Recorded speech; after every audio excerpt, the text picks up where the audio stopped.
bienvenue au Centre Mada pour mes profs qui viennent de la faculté Taqsdida. Donc aujourd'hui, le sujet de notre discussion, c'est mon projet de fin de formation, un projet qui apporte essentiellement sur l'activité du Centre Mada et qui porte comme intitulé la société civile marocaine, un acteur émergent dans l'élaboration d'un espace public dynamique au Maroc, l'expérience bien sûr de Centre Mada. À travers un stage de 5 mois,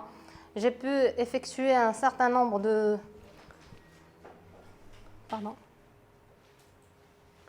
recommandations. Ces recommandations qui seront l'objet pour commencer les discussions aujourd'hui s'articulent autour de 4 points essentiels qui sont l'archivage, le fait de contracter des partenariats avec les bibliothèques et centres culturels au Maroc, l'optimisation de la communication interne du centre et puis l'ouverture sur le paysage francophone.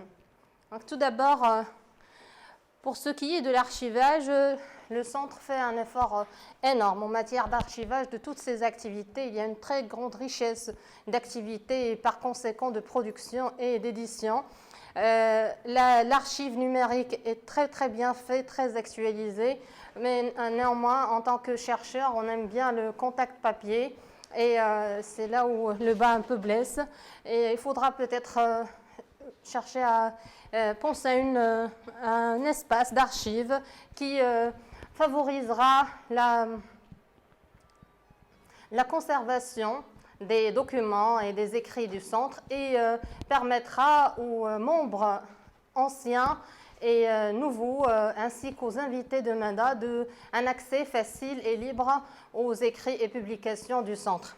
Donc, vu l'espace restreint du siège du centre, peut-être faudrait-il penser à une bibliothèque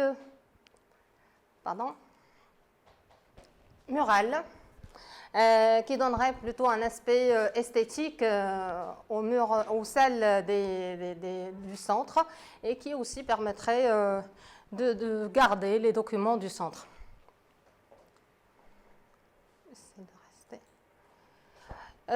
Cette bibliothèque pourrait être aussi munie d'un d'espace clos pour permettre de garder les documents importants bien à l'abri aussi.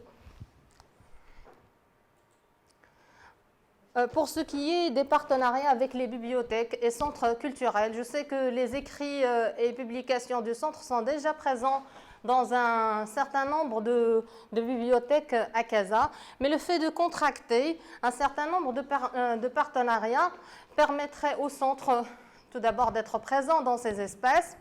très investi par les étudiants-chercheurs. Et puis, c'est un pas, si ça réussit, ça pourrait être généralisé sur l'ensemble du Maroc, ce qui permettrait à Mada d'organiser un certain nombre d'activités qui lui permettraient de se faire connaître par un public toujours plus large, d'organiser un certain nombre de rencontres au lieu d'organiser les tables rondes ici dans le siège du centre, investir de nouveaux espaces. Aussi, les ateliers qui sont toujours dans l'ordre du jour à Mada, ou les analyses d'événements sociaux, économiques et politiques, ainsi que les lectures. Je sais qu'à Mada, il y a toujours une lecture qui se fait au siège du centre, donc ce serait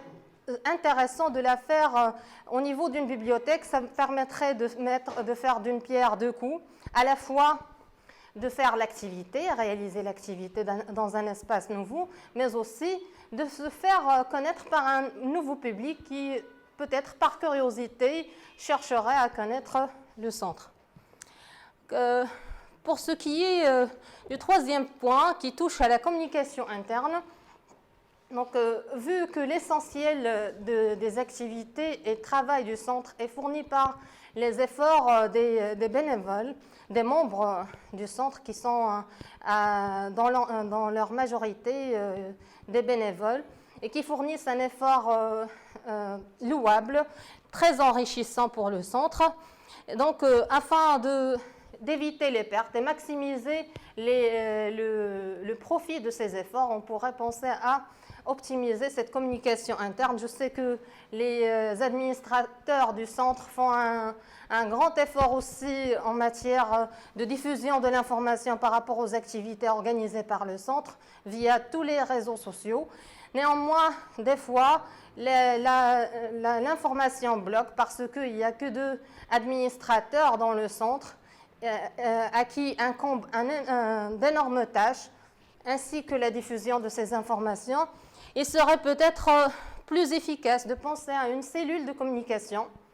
dont le travail essentiel serait la diffusion de ce genre d'informations, une cellule qui disposerait comment dirais-je, d'un dispositif avec tous les numéros et coordonnées des membres, qu'ils soient nouveaux ou anciens du centre, et qui pourraient diffuser facilement les informations. Ce serait leur seule et unique d'ailleurs tâche, ce qui allégera aussi les administrateurs du centre.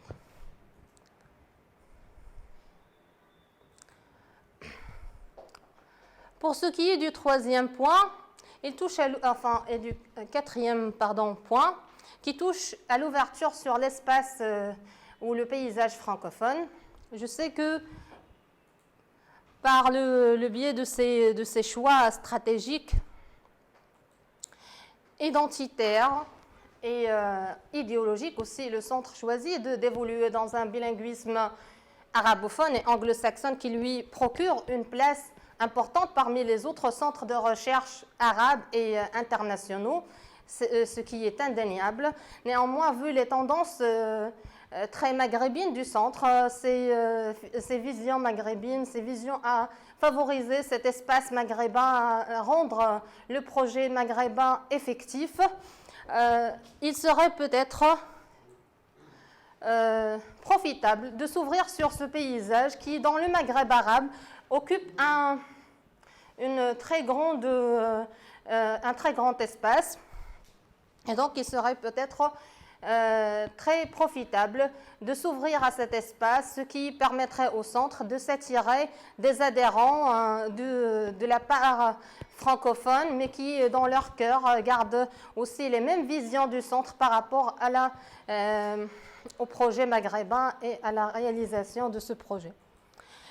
Ceci aussi permettrait au centre de s'ouvrir sur les étudiants africains qui évoluent dans les écoles et universités marocaines. Je parle d'un nombre